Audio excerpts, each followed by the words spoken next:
La peor operación militar de Estados Unidos. ¿Qué llevó a las fuerzas especiales a un resultado tan desastroso? Hace 40 años, en abril de 1980, en un intento de liberar a los rehenes estadounidenses en Teherán, el país norteamericano lanzó la Operación Especial Eagle Claw. Esta acabó siendo una de las más desastrosas de su historia. ¿Qué llevó a los servicios especiales de Estados Unidos a un resultado tan desastroso? La embajada de Estados Unidos en Irán junto con todo su personal estaba en manos de estudiantes radicales desde el 4 de noviembre de 1979. Un total de 53 personas estaban detenidas. Los secuestradores exigían la extradición del ex Mohammad Reza Pahlavi a Irán y la confiscación de sus bienes en el extranjero. Las negociaciones estaban en un callejón sin salida. Los estudiantes se apoderaron de toda la correspondencia diplomática disponible en la embajada, materiales secretos de la CIA y otras agencias, instrucciones sobre el reclutamiento y el uso de documentos falsos, códigos, libros de encriptación y mucho más.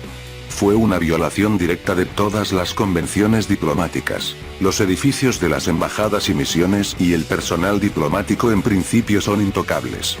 El primer ministro Mehdi Bazargan reconoció su impotencia frente a la violencia y renunció. Todo el poder en Irán pasó a los ayatolá, líderes espirituales.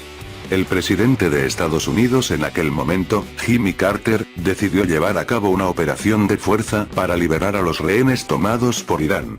El columnista del medio ruso Vzhliad Evgeny Krutikov analizó los eventos que ocurrieron después. El plan de la operación. La operación fue planeada por la CIA, en concreto por un grupo de operaciones especiales en Teherán bajo el liderazgo del mayor retirado Richard Meadows, que vivía en la capital iraní bajo la apariencia de un vendedor de autos usados irlandés. Meadows era conocida por la infructuosa Operación Blue Boy, un intento por liberar el campo vietnamita de prisioneros de guerra estadounidenses con ayuda de helicópteros. Eagle Claw era muy parecida a Blue Boy y con los mismos fallos. En papel, todo se veía bien.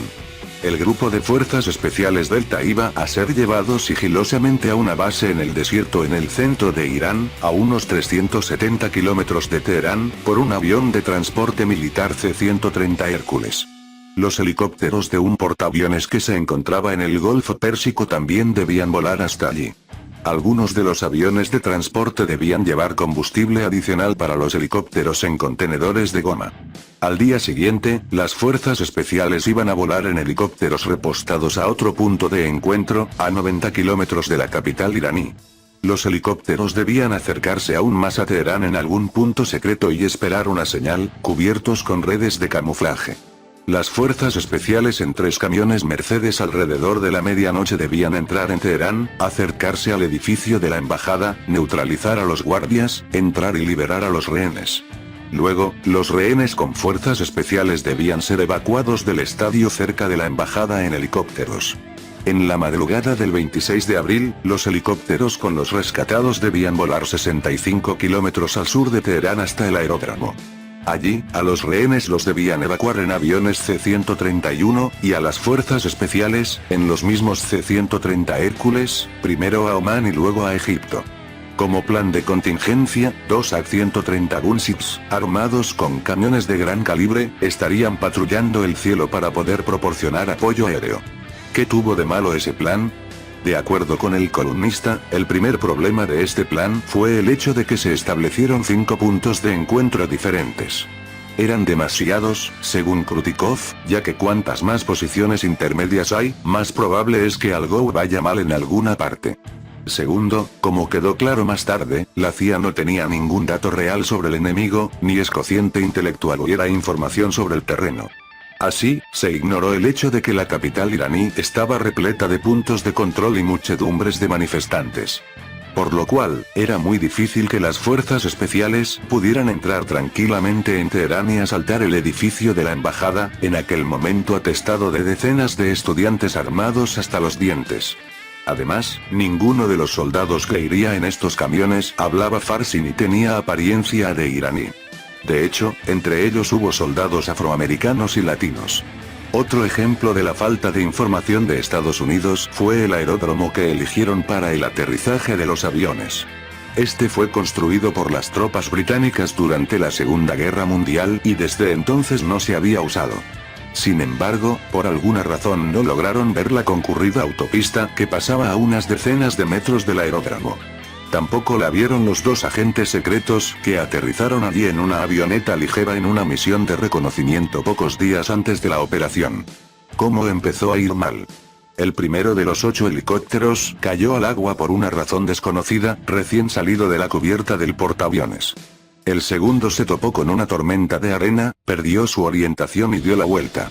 Tan pronto como el primer Hércules con fuerzas especiales aterrizó en el primer punto de encuentro, un autobús de pasajeros ordinario con unos 40 residentes locales apareció cerca de la autopista. Las fuerzas especiales lo detuvieron. Pero el autobús fue seguido por un camión cisterna. Al ver a unos hombres armados en medio de la noche, su conductor optó por no detenerse pese a las señales de los estadounidenses. Las fuerzas especiales, que no se lo esperaban, dispararon al camión con lanzagranadas. El automóvil cargado de combustible lanzó una nube de fuego y humo visible a decenas de kilómetros de distancia. Después de ello ya no se podía hablar de ningún camuflaje o sigilo. Precisamente en ellos se basaba el plan, explicó el columnista. No obstante, se decidió que la operación debía llevarse a cabo hasta el final, porque el aterrizaje de los helicópteros parecía haber ido bien. El criterio para la decisión fue el número de aeronaves utilizables. Y quedaban 6, exactamente las que se necesitaban para evacuar a todos los rehenes y las fuerzas especiales. El infierno comienza. En medio del caos generado por la explosión, uno de los helicópteros que maniobraba en la pista de aterrizaje chocó con el Hércules con el combustible. Hubo una monstruosa explosión. Todo el combustible almacenado en el suelo para la operación se incendió. La munición comenzó a explotar.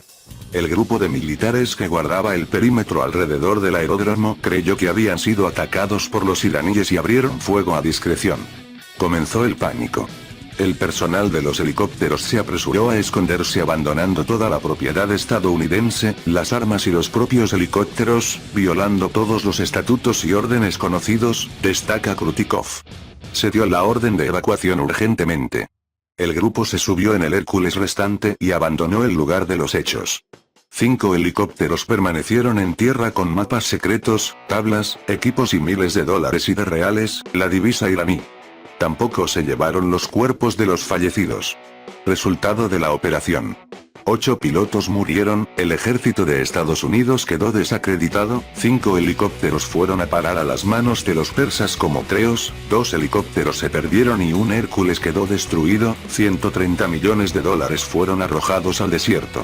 Las negociaciones con Teherán tuvieron lugar y la nación persa salió vencedora, según el columnista. Para aquel entonces el Shah ya había fallecido en Estados Unidos de cáncer, así que las exigencias de su extradición ya habían perdido todo el sentido. Así que las negociaciones se limitaron al aspecto económico. Todas las cuentas extranjeras del país persa fueron desbloqueadas junto con los ingresos por petróleo de más de 12.000 millones de dólares. El 20 de enero de 1981, 52 rehenes estadounidenses, el restante había sido liberado antes por los iraníes debido a su grave enfermedad, tras 444 días de cautiverio fueron liberados. También los persas devolvieron los cuerpos de 8 pilotos muertos, los 8 soldados que las fuerzas especiales habían abandonado en el aeródromo del desierto. Bienvenidos a nuestro canal Ercir Militar, suscríbase a nuestro canal para tener la mayor información de la actualidad mundial, si te gustó el video dale like, gracias por su visita a nuestro canal.